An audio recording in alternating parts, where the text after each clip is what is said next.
everybody. Welcome to the Artificially Smart Marketing Podcast, where we explore the exciting world of artificial intelligence and its impact on the world of marketing. Every week, we feature in-depth conversations with industry leaders, technology experts, and marketing professionals. Our guests share their insights and experiences on how AI is transforming marketing and providing businesses with a competitive edge, keeping you up to date on the latest trends and best practices in AI-powered marketing.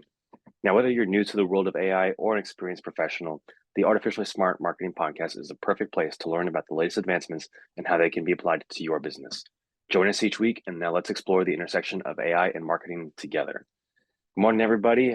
Glad to have you back for another episode of the Artificially Smart Marketing Podcast. My name is Matthew Manyak, the co-host, here with Tony Aponte, the main host. How's it going, Tony? How you doing this morning? Good, Matthew. How you doing today? Doing good, doing good. And I think we're going to be covering a topic that a lot of people are going to be very interested to hear about. And it's one that I think that maybe we'll catch some flack for it, but that's just how these things roll.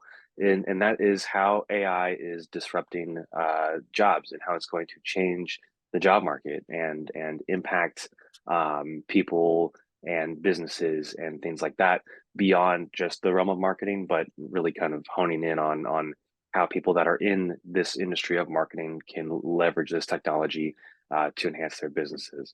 I mean, it's one of those things, right? Where technology is now advancing so fast and so quickly, and a lot of people are going to get kind of caught up in the wave of it, right? And it's the ones that learn how to use the technology and adapt to it that are going to come out on top and be able to accelerate and enhance their businesses and their solutions for their customers. And it's the ones that kind of just see this as another passing what's called trend or something, and that I think are probably going to be struggling a little bit. I mean, what are your thoughts on that, Tony? Yeah, it's definitely going to be a new change. That you know, jobs will never be the same. I mean, it's plain and simple. Jobs from this point forward will never be the same. We're in a shift now that you know uh, every market is going to be affected. One way or another. And so for me, I think it's exciting. Because we've we've had technology for decades, and we've always and there's always been that discussion. Oh my God, it's going to take my job away. I mean, remember when the calculator came out? You know, remember whenever IBM typewriters started coming out? Excel Before spreadsheets. computers. Yeah, and so it's the way I look at it, it's just another uh form of a tool, that's that you basically just learn how to use it and make your job better.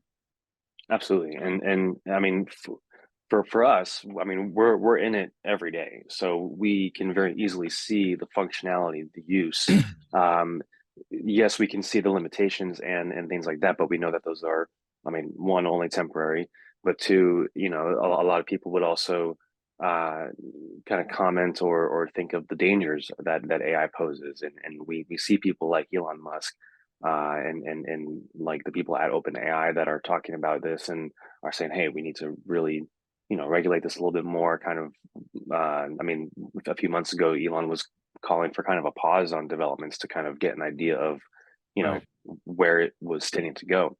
And so I think that there's going to be, I mean, in any technological revolution, you're going to have the people that jump on board with it, and then people that are fearful of it. And I think the core thing that we need to look at is just understanding it, understanding what it is, what it does, and really truly understanding the limitations of it, because we're seeing this kind of almost public outcry, in especially in the creative spaces, like in the film and TV world.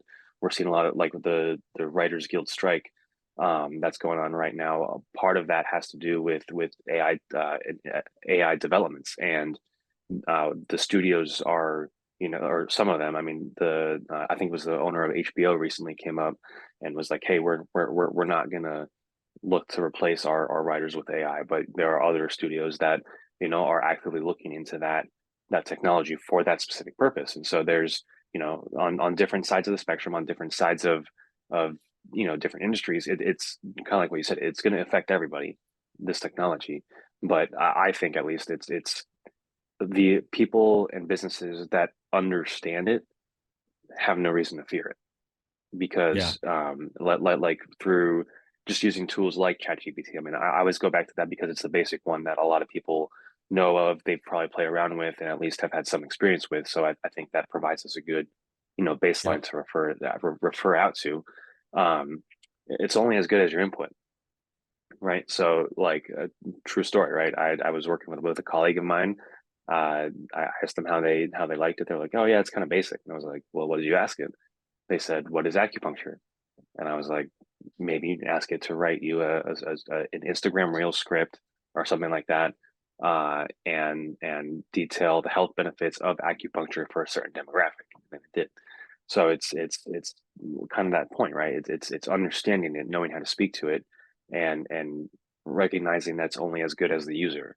And when it's that kind of concept, it lends itself to kind of like what you were describing it as just another tool. Yeah. Yeah. And the crazy thing about it is that, um, if you really want to get technical about it, you can look at ChatGPT as another way to improve your vocabulary, right? So, before, we had ChatGPT, it, a lot of, when you go to school, you're always, given assignments, as far as books to read, because you want to improve your vocabulary and how to structure sentences, that kind of stuff, right? So, um, as that kind of using that as an example, ChatGPT allows us to tap into our creativity to try to bring our uniqueness out to enhance what we're trying to get out of it, right? And so I think it's going to push people outside of their comfort zone, for the ones that are actually going to be that can do it. Granted, there's a lot of copywriters out there, because we're going to talk about specifically a lot about creators and copywriters.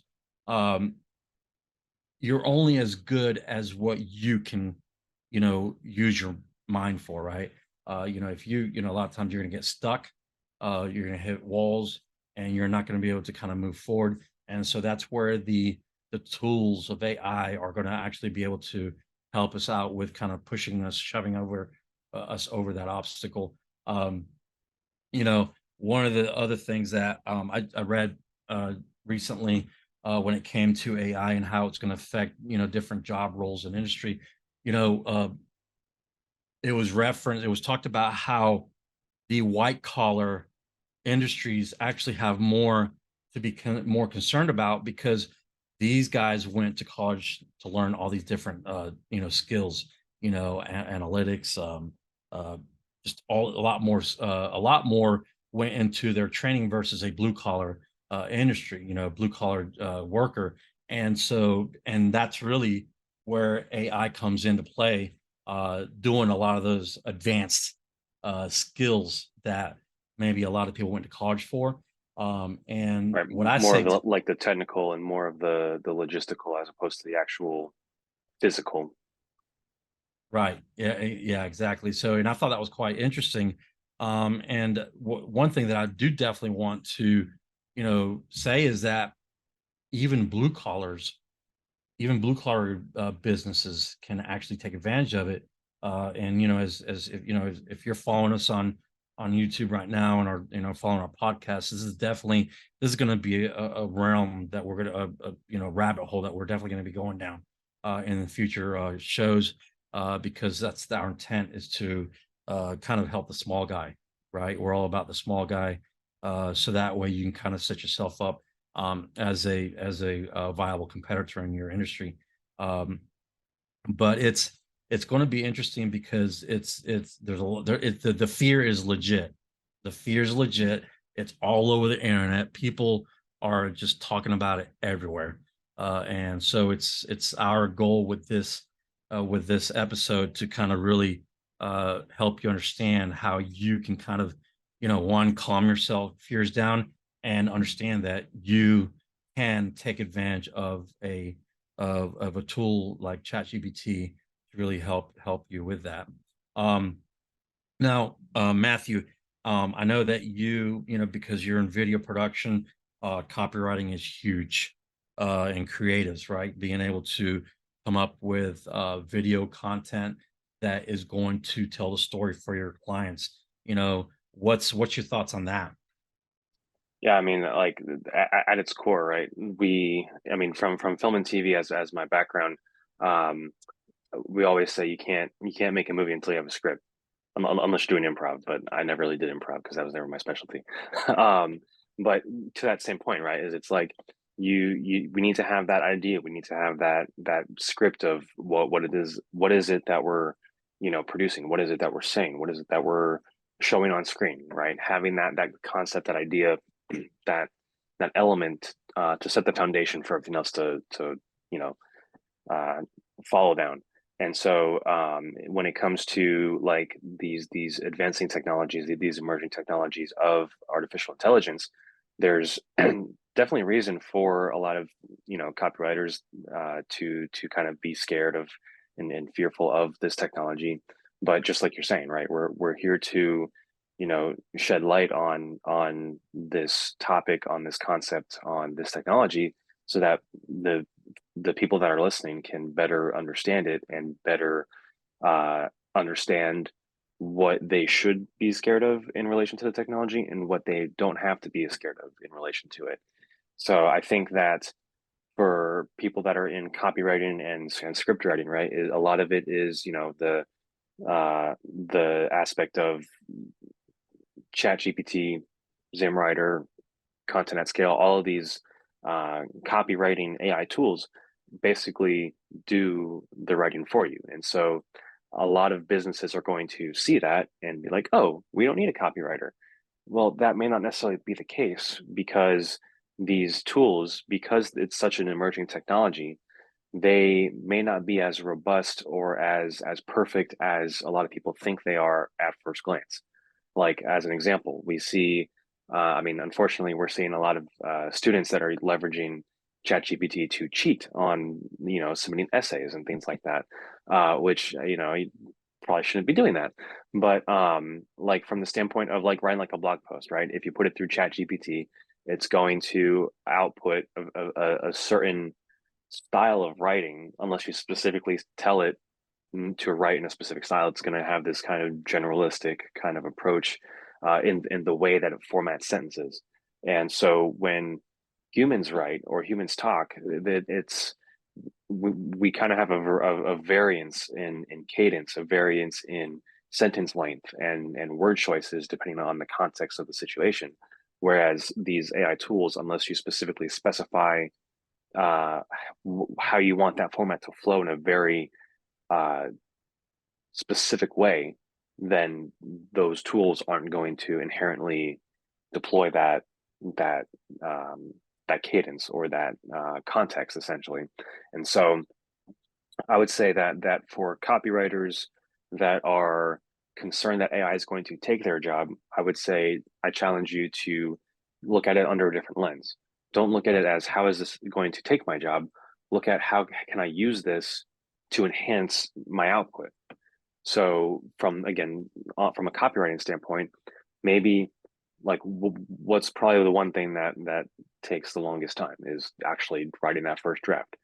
Think of this as AI being writing the first draft for you, saving you the time on that first draft so that you can then just go back, polish it up, add your own kind of personal touch to it, style to it, but save your time on gathering the information and things like that. And I mean, Mhm. if there's a concern that the AI might be outputting something that's incorrect, one, maybe don't use that specific AI, but two, consider feeding it that information on the front end and saying, hey, here's the information, the pages, the articles that I want you to pull from, and then write an article on this, but give it a little more of a prompt. Um, but seeing it as that as a tool, just like you were saying, Tony, I think is going to be super important for those copywriters that want to continue to do what they've got a background in, what they've got their experience in, and in many cases, like what they might have like a degree in, or that specialization in. Because I forget who I was talking to, or if it was something that we mentioned on a previous episode, but it's not the AI that's going to take jobs. It's going to be the people that know how to use AI that are going to take the jobs of the people that don't know how to use AI, because the output is going to be that much more rapid, that much more high up in volume, and that much more specific, just like we've spoken about on previous episodes, catering to a specific audience, because we can then leverage prompt engineering to enhance the output of what these tools are providing us. Yep. Yeah, and to kind of like put it in a way to kind of really help our audience understand this is imagine, because and I'm going to use a a reference in construction because that's what my background is. Imagine you hire two different carpenters, right? And you have both of them are going to get ready to cut some plywood with a skill saw, right? A master carpenter has been able to master the how smooth they can run that saw to where they're gonna that line's gonna be perfect. Whereas someone that doesn't have the experience of that master carpenter, they're gonna still be able to cut it, but that line isn't going to be as clean as that master carpenter, right? Why? Because that master carpenter has uh, taken and perfected his craft. And so this is basically it goes back to the same exact way as as for copywriters, right? You know, at the end of the day, every copywriter has their own voice, right? Their own version, their own style. And so how is it that we can use ChatGPT to really enhance that style? And also how to use ChatGPT to really master your craft. And so that is where again, kind of reiterate, that is where we're going to start seeing the separation of who's good and who's the expert. So it's good. So it's there's going to be a separation in there and competitors because the more and here's the other thing too is that whenever ChatGPT came out back in November, you could go in there and take a prompt for copywriting and put it in there. And I guarantee you that if you took that same prompt today, and we're in June now, and put that in there, your output's going to be completely different. And that's because ChatGPT is just getting better and better and better. So the output, the ability to just really provide you something that you really are looking for. Actually, I guarantee you're probably going to come up with stuff that you never even thought of, and you're going to be like, "Whoa, okay." And that's why I say it's going to be exciting because once people start understanding this level of what using this tool is going to be able to provide them, it's just going to make your job, in my opinion, I think it's, because I do copywriting as well, it just makes it more fun, right? And because you're like, okay, now I can really, it's almost like you taking the handcuffs off onto how far you could take your creativity. It takes them off and allows you to really just go as creative as you want. Yeah, I mean, maybe not for this episode, but something that kind of is along the same lines is there's AI video editing programs that are out there that people in video production and video editing are leveraging to uh, take care of a lot of the, say, uh, foundational work, right? So like taking a you know panelist kind of conference, and it'll auto cut everything throughout the conference, and then but that usually in the editing stage is one of the most time consuming parts of the process. And so what this technology is doing in video editing, but as well as copywriting as well, is it's taking, like you're saying, it's taking the handcuffs off, but it's freeing up a lot of people that know how to use these tools to not have to be mentally exhausted on the, say, necessary work, and be able to make it more creative and spend more time and energy on making it, the output, more creative, more impactful, maybe even from like an emotional standpoint, right? Like looking at how can we like format this, or how can we structure this in a way that's a little more maybe it's more user centric, maybe it's more creative, but like really kind of taking the say the boring work out of some of what we do as people in marketing and content creation, and allowing us to focus more on how we want to present it and deploy it and free us up to be more effective. Yeah, yeah, for sure. And, and we've kind of hit this topic quite a bit already. When it comes to prompt engineering, I just kind of want to like reiterate a little bit how this is where we're going to really set ourselves apart by using our individuality to be able to create unique prompts. Prompting is our way is the way to speak to AI, right? It's the language, it's the way we communicate with ChatGPT, Jasper, all those different, AI tools out there right now used to create content or different kinds of commands or whatever. So it's going to be really dependent on our ability to tap into our uniqueness and be able to really provide an output to actually get back an output that is really unique to you. And that is where the the uh, the separation is going to come in, because people are going to be able to take that and really make themselves stand out on the ability to uh, have results that are unique to everybody else. And then those that just can't understand the communication gap, right? They don't understand how to communicate with it. Those are the ones who are going to struggle with it. So this is really where it's going to be important for everyone, anyone that's going to be involved with AI, to really understand how prompt engineering works and how they're going to be able to apply it to what it is that they're looking to to use it for. Um, and so with that said, the other area that AI I think is going to really make a difference is being able to manage the overhead, right? There's going to be a lot of different things within business that we're going to be able to use AI for, and it what we already have a lot. We before ChatGPT kind of came out, we've had a lot of tools out there, and I'm going to reference tools that have to do with like online marketing, digital tasks, that kind of stuff. We have tools like Zapier. Zapier kind of like it was a tool that has provided us to be able to integrate different tools together. And at the end of the day, it's a tool that's like, if this happens, then this happens, right? And so with ChatGPT and being able to use AI, and we're already seeing it. I mean, there's hundreds and hundreds of tools already coming out where there's it integrates now. HubSpot has it where it's integrated now within their platform, and there's so much that you can do now. You can pull up reports. You can have it's called Chatspot. You can have it where it creates you emails for your email marketing.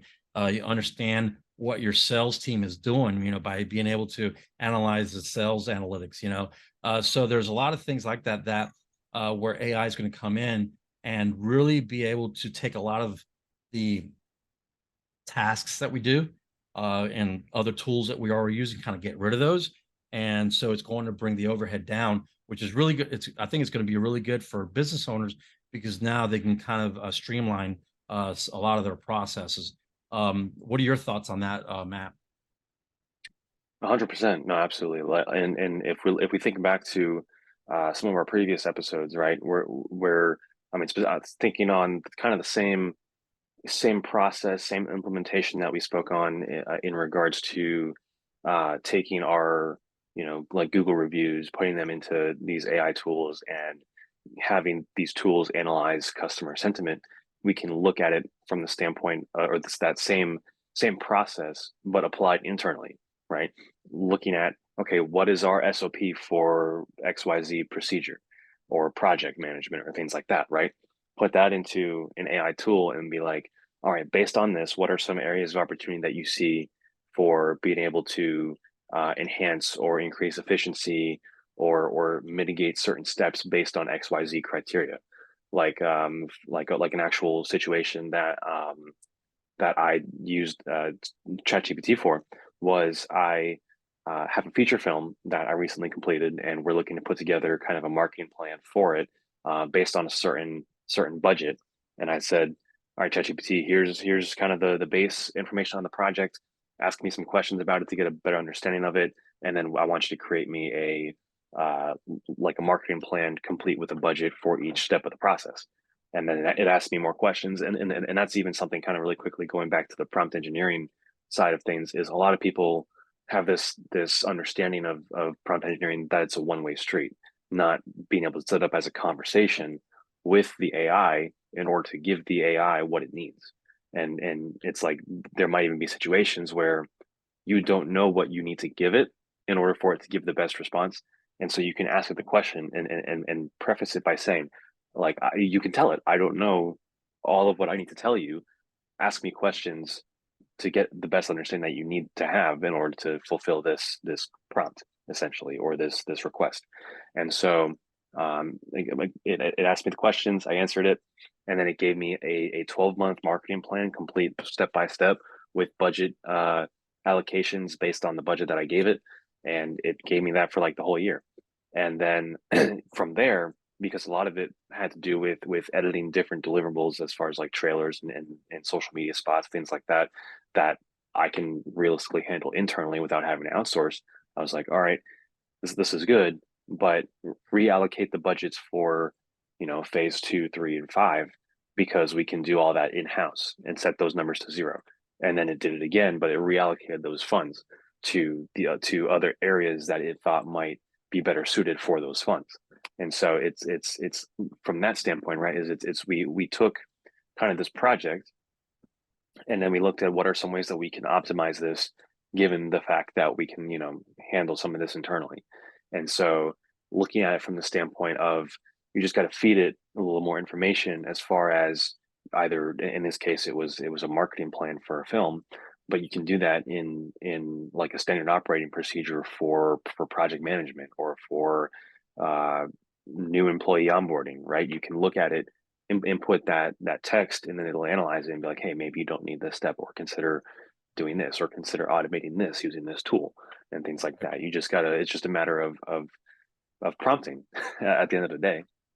Yeah, yeah, for sure. And and it's just really important that as business owners, when that we really take some invest some time, because we don't whenever we're talking about something like this, now we got to learn something, as, oh my God, I don't have time.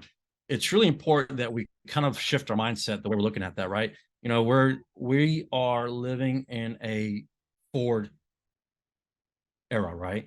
Everything's moving forward with technology. Now that AI is in the picture, technology, I mean, people, it's going to start moving 10 times faster than what it was before.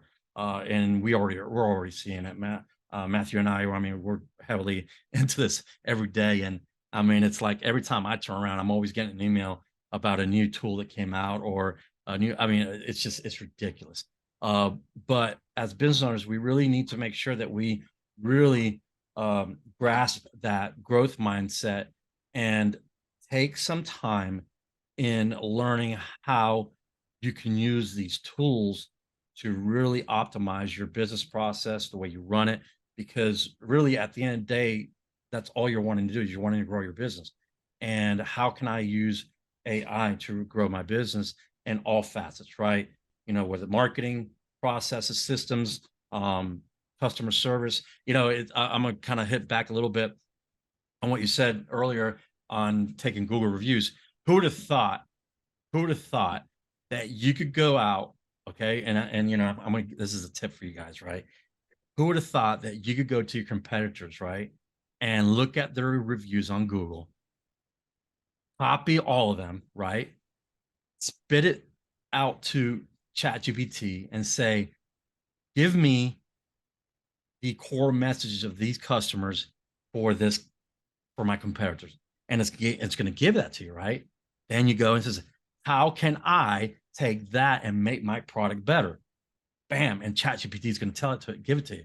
I mean, who would have thought that you could do that within a matter of an hour? Let's just say. I mean, it's ridiculous, So the ability to really just stand out and really compete now, it's there's the here's what I love about it. the playing field is level now. It's, I mean, there is nothing, there's no excuse for any business owner, for whether you're a self-employed single business owner to 10, 15 people or more. There's no reason now that you cannot take this one little tool and just, and be a major competitor in your niche. I mean, and I think, and that to me is just so exciting, because now we're going to really be able to see uh where this goes. I mean, for me, it's just awesome. Yeah, like I mean, to some extent, I agree with you, right? And the other extent is the playing field is level, but again, have to harken back to what we mentioned earlier. It's learning how to use these tools. It's Right. level in opportunity for now, Correct. because these tools have kind of opened the gate to give the little guy the capabilities of the big guy for the most part. And the ones that learn how to use it fastest, and can pivot the fastest and adapt the fastest to it are going to be the ones, I think, that are going to see Right. that elevation. I was reading an article. This is probably what three somewhere between 3 to 5 months ago, and it said something to the extent of the new, like we're going to see a class system shift in the world because of this technology. The new upper class is going to be the people that manufacture, build, develop these AI tools. The middle class is going to be the ones that know how to use those tools and then are able to process output from them. And then the new lower class is going to be those that use just the output of AI but don't actually know how to use the tools. And Right. when I saw that, it really got me thinking. One, that I should probably be developing my own AI tool, but that's not here nor there. Down the road, maybe we'll see. Yeah. Um, but like in that regard, though, right? It really kind of set the precedent, set the stage of mindset in that standpoint, because you got to look at it the same way as the internet, right? Businesses that, for whatever reason, in 2023 kind of don't have an online presence, don't have a website, don't invest in Google reviews, don't invest in social media or Google ads, Google presence, anything like that, SEO. Like, without that, you're irrelevant compared to toward in comparison to the businesses that are, Yeah. right? Yeah. And like, unless you're investing in some sort of marketing, some sort of digital presence in some way, no one's going to be able to find you, because everyone goes to Google and says Right. videographer near me, or Yeah. a plumber near me, or massage therapist near me on Google or Bing or whatever. But like, that same point, right? Is it's the businesses that think that this is just a passing wave of something, or just a temporary trend. Yep. Rebecca Black's Friday, it'll be here for a few weeks, then gone in a few weeks later, right? Right. That's not how that's not how this is going to go. No. This is going to be one of those things that sticks with us, and whether Yep. we like it or not, we got to learn how to adapt to it, if we Yep. want to remain relevant and remain on that upward trend of success Yep. that all business owners, I think, uh, would ascribe to. Right. Yeah. And at the end of the day, um, it's there for the taking, right? Now the Yep. question Yep. is whether you want to grab it and go with it, or just, Yep. again, kind of fall into that backwards thinking that, oh, it's not, it's I don't need it. Again, I see a lot of business owners that are not even don't have any online presence. I'm like, all I do is just shake my head. I'm like, and then now with AI, it just, I'm like, okay, you Yeah. guys are And just playing, are gambling now. right. And I'll even say this, right? Is it's like, again, we keep talking about how it's just a matter of understanding the AI, and if there are some of our listeners out there that see the potential in this, but maybe don't know where to get started, like, feel free to send us a message on Instagram, at ASM Podcast, right? And or send us an email. It's podcast at artificiallysmartmarketing.com. And with that, we're here to help you. And I think that, um, for those listening, we don't want to just be someone that you listen to every Wednesday, right? We want to be there to help you, and to help you uh, seize the opportunity that is there in this technological revolution. And again, if that's something that interests you, and you just kind of don't know where to get started, feel free to send us a message. We will respond, and we'll say, hey, here's maybe what we can do. I've actually personally helped a marketing company. They wanted to learn how to use ChatGPT for email, and I got connected with them. Kind of went and taught a little hour workshop, and with the results of that workshop, they were then able to take some of their social media presence, or social media work, and take it more in-house, whereas they were doing a lot more outsourcing before. So just looking at that, right? Like, how could that change your business? How could that change your output? How could that change your profit margins, the time Uh, that you'll save? And I think, again, right, just looking at how can we understand this. So if that's anything that you're interested in, please don't hesitate to shoot us an email, and we'll be happy to have a conversation. yeah, yeah. And on top, just to add to that, guys, this is for you guys. This is for you. And so uh, I know there's a million questions out there. So if comment in the comments, ask those questions, because all that's going to do is help us out. Make sure that we create content that you guys want. So one area that I wanted to kind of just hit on a little bit on the way I've been using AI is because I'm the marketing manager for On Call Compliance Solutions, and we are heavily uh, in YouTube. I mean, that's where the majority of our traffic come outside of paid advertising. I mean, we just hit 350,000 views this past month. And one of the things that I've been able to really hone in on is not only the video scripting, but when it comes to creating, um, because we already know that YouTube Shorts are out there, right? So, and YouTube Shorts just generates a ton of traffic. So, using some tools that literally can take your video and break it up to specific points where the AI tool understands where those key points are, and that's just crazy, right?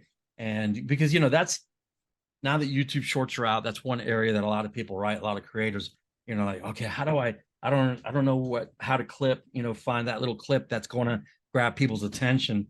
And the tools out there now give us that ability, where it literally just, you know, uh, understands where these points are, and it takes those points out.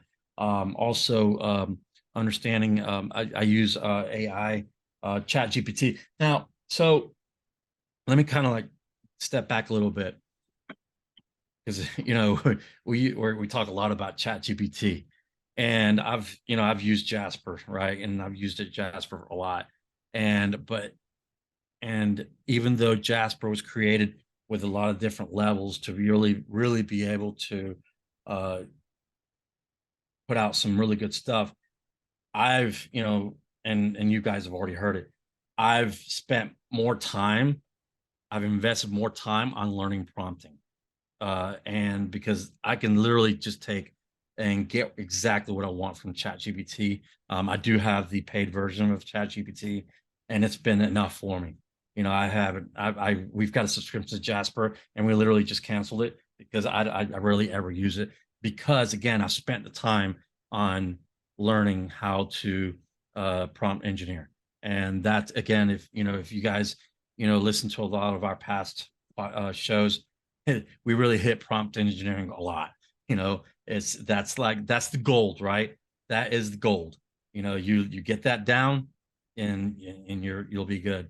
So I've been able to use ChatGPT for all of our landing pages, video scripting, blog writing, um, as used it. Now I still use, my tool, my tool of choice for, SEO optimization, which is SEMrush.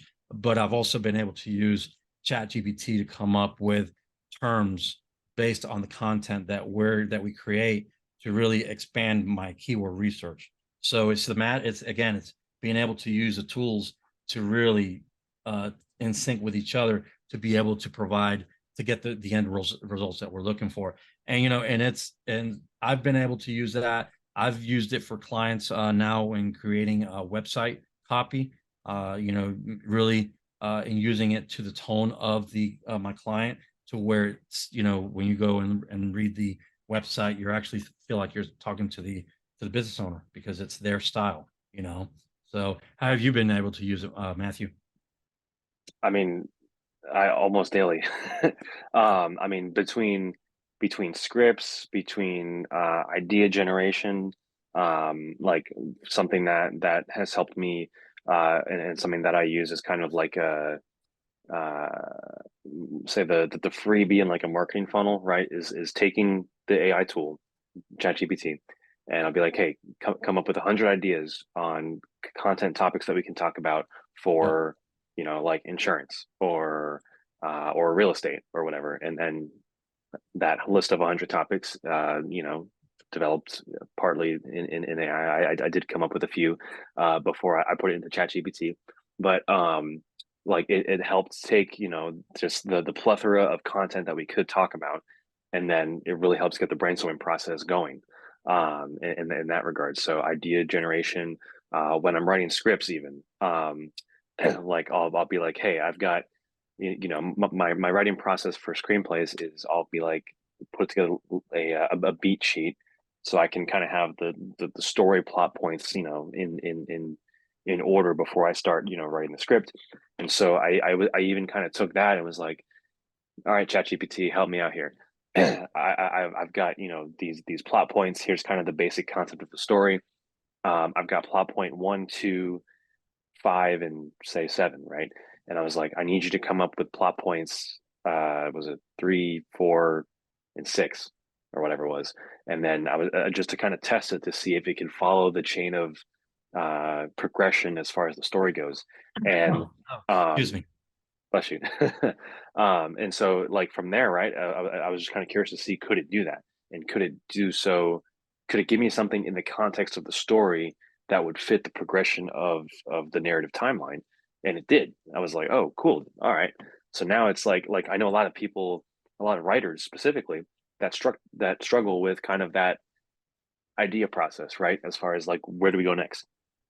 And so you can use these tools to apply it that way, and even make your dialogue more realistic, make your actions more realistic. Like I've always played Call of Duty. I love the Call of Duty games, and I was writing a particular scene where I was like, hey, I need to make sure that the terminology being used is accurate. And so I was like, all right, what does like Eagle One actual mean? And then it kind of like gave me the breakdown of what actual is in application to the communication structure. And I was like, okay, I need to use that and not whatever it is that I was using before. So it helps it can help find the flaws in your writing. I mean, again, speaking from a narrative standpoint here, to be like, using the right terminology, making sure that the actions that are taken are on a certain character, because it's like not the world isn't like Star Wars where you Yeah. can shoot a panel with a laser and then the door automatically opens. That's not how it works. And so I was like, all right, ChatGPT, I need help with, how do I do this in a realistic manner in the context of this book or the screenplay? And it helped kind of, iron out those concepts. But talking more about the like the YouTube and the marketing side, um, like creating YouTube descriptions, right? Being able to say, take a transcript of a video or of a podcast and say, hey, take this transcript and make me a little paragraph description for YouTube, and then or a little caption for Instagram or whatever. And you can have it take these longer format pieces, consolidate them, reorganize the thoughts in a way that's going to fit whatever the final product deliverable is that you're going for. And so I think it's just a matter of thinking outside the box, because a lot of people, and myself included, when I was first kind of getting into the AI thing, it was like seeing it as, that one-way street of, all right, ChatGPT, give me this. ChatGPT, give me this. Not ChatGPT, here's what I'm looking for. I maybe don't know all the information that you need to make this, effective. Ask me those questions, and then they would ask me questions, and then having Yeah. that conversation with it, right? Because Yeah. that, like, you got to think about it. How do we get to know people better? We have conversations with them. It's right, not, hey everybody, my name is Matthew, and that's it. No, right, it's like right. like, hey Tony, tell me about yourself. Like, what's your background? What got you into marketing? So on and so forth. And then that's how we are able to then connect and find that common ground to be able to form and develop those friendships, those connections, and those relationships that much more strongly. And I think, I mean, prompt engineering, as the core of what it is if you learn to communicate with the AI and give it what you need, or give it what it needs to get you what you need, that I think is where the magic is going to happen for so many people. Yep. Oh, for sure, definitely. Yeah, it's going to be it's interesting to see, where this is going to go. I mean, we already know that the speed of this is just moving so fast that, sometimes, I don't know about you. Sometimes I feel like, man, it's like it's going to take work just to kind of keep up with this, right? But it's, unfortunately, it's a necessary evil, right? If you want Yep. to, if you want to, compete and you want to grow, it's, you just have to do it. We had a lot of great information covered on this one. Again, prompt engineering is going to be where it's at. So if you enjoy this podcast, please don't hesitate to smash that like button, hit the subscribe button if you're watching us on YouTube, or if you're listening to us, be sure to check in with us every Wednesday for new episodes of the Artificially Smart Marketing Podcast. Thank you so much for listening. As always, if you guys have any questions or anything that you want us to talk about, shoot us a message at ASM Podcast on Instagram. So yeah, so just you send us an email at podcast@artificiallysmartmarketing.com, and we'll definitely be respond back to you. Awesome, awesome. All righty, guys. Well, again, thank you so much for joining us today, and we will see you in the next one.